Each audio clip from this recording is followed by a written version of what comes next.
Hi and welcome back to SANDS Road. Just a brief update on how we're getting on with the land formation.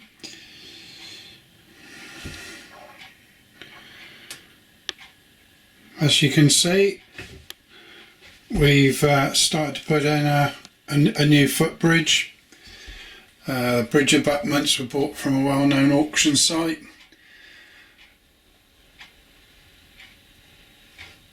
Got plenty of clearance for the stock going around the corner. Going to finish it off by putting a piece of very thin plywood on the top, fitting it in position and gluing it down, and then finishing it by just smoothing out the edges on both sides. That should take care of that particular item, and then we can look to starting the scenic materials as well. That's all for now. I'll attach this to the next piece of video.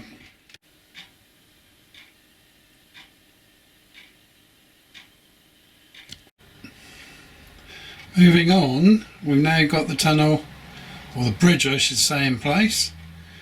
The abutments up and the girder sections across, and also a road put over the top using a thin plywood on top, and all beginning to be weathered up now. Right, moving on now and looking at the actual top of this plateau. I've been making some more walls recently. This is going to be the church area with the graveyard. I'll show you the church in a minute. We will take these stones off, they're just there for placement at the moment, and put all the grass and the weathering in that we need.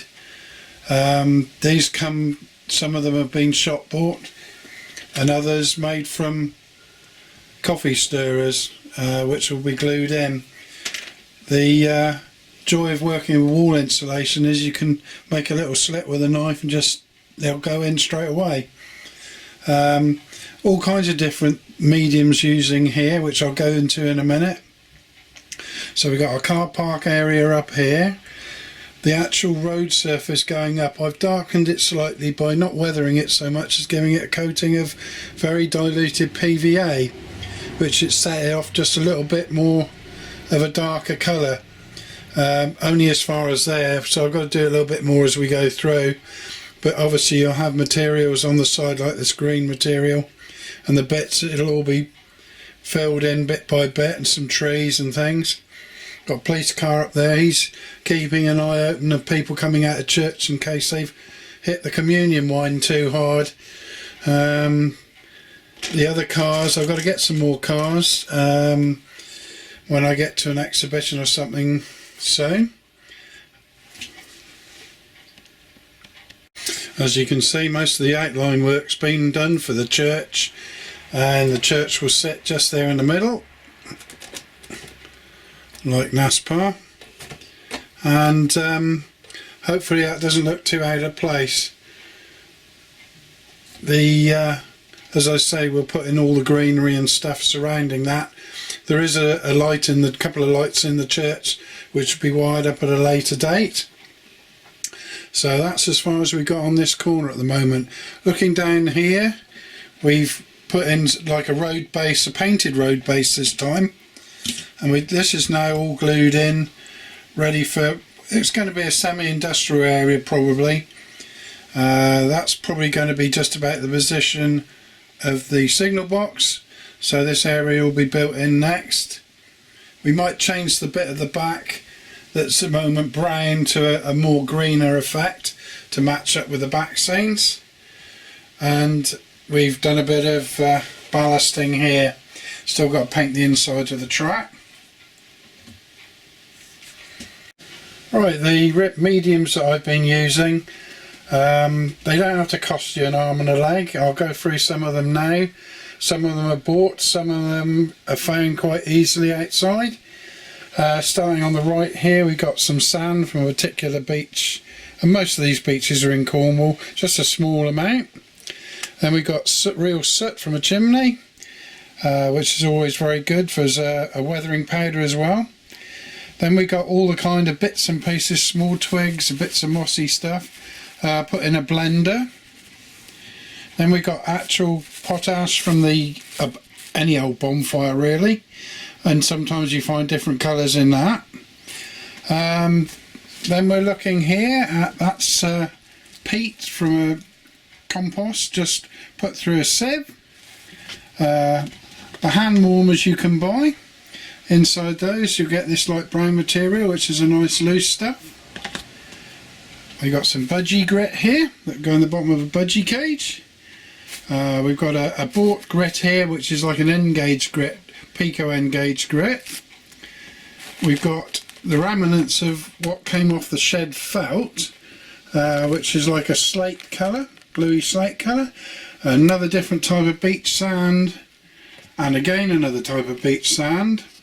Then moving on here, that's come from a lake, and it hasn't been sieved through yet, so if you put it through a sieve you get different grades of it.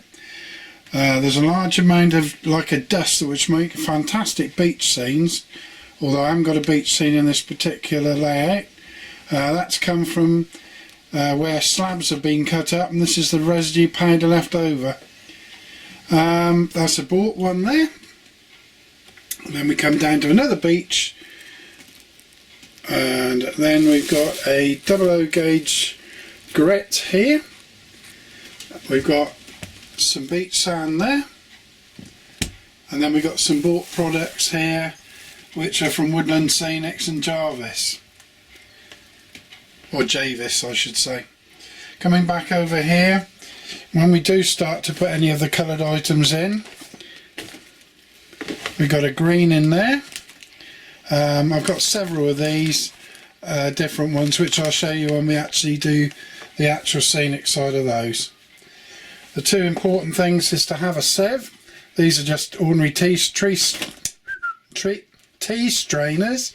with different gauge mesh in the bottom, and they're usually ample for getting 3 or 4 different types out of each sort as you go through it. So you can actually save yourself a lot of money by looking at the things around you outside and inside, or anything that you care to look at. You can make some kind of working medium.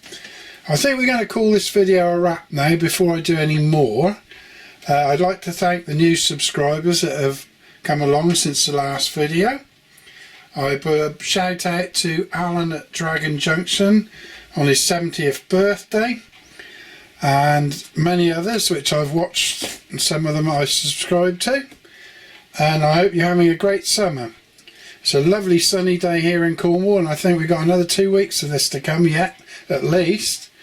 So got to make the most of it. Things dry a lot better when you got a bit of heat. The PVA and stuff, you know, it's hours rather than days. Anyway, I wish you all well, and I will speak to you again soon. Cheers!